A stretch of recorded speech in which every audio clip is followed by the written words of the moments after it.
I often tell youth, Joseph Smith did not receive a visit from God and Jesus because the apostasy had wiped out the 10 Commandments. The 10 Commandments actually made it through the apostasy. So why did Jesus and God have to come and restore something if the commandments were still there? Because what had been lost is the plan of salvation, the reasons, the perspective, the big picture.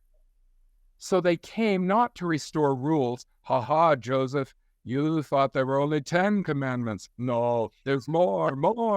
No, that wasn't the intent. They came to restore the reason for the rules. That's what had been forgotten. And that's what young people can find in the guide. People will say, Gal, why are you so perfectionistic? Your whole church is so perfectionistic. It drives everybody insane because they expect you to be perfect. So the young person says, right out of the guide, Jesus Christ will help me. Well, why do you go to church for 2 hours every Sunday? And why do you pay tithing? Good grief. Why do you pay fast offerings? Because I love God and because I love my neighbor. Why don't you get a tattoo? Everybody has a tattoo. Yes, but my body is sacred. Why don't you look at porn?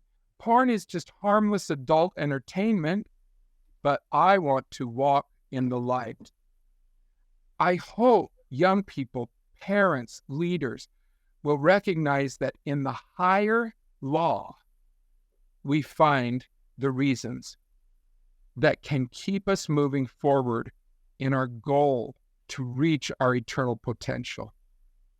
I think that's there's so much to digest there, and you've opened my eyes to looking at it from a few different ways that I hadn't considered before. I mean, I spoke to a few people in preparation for this saying, I'm speaking to Brother Wilcox this Friday.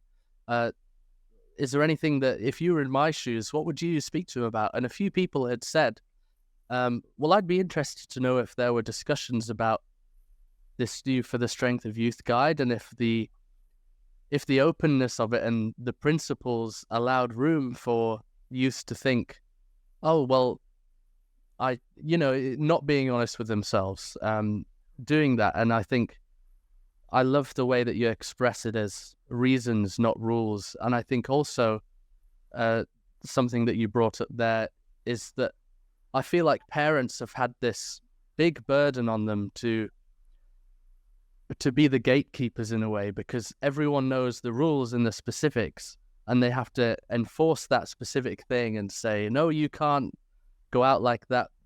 And that's just the rule. That's just it. You do that. And it's fine for families.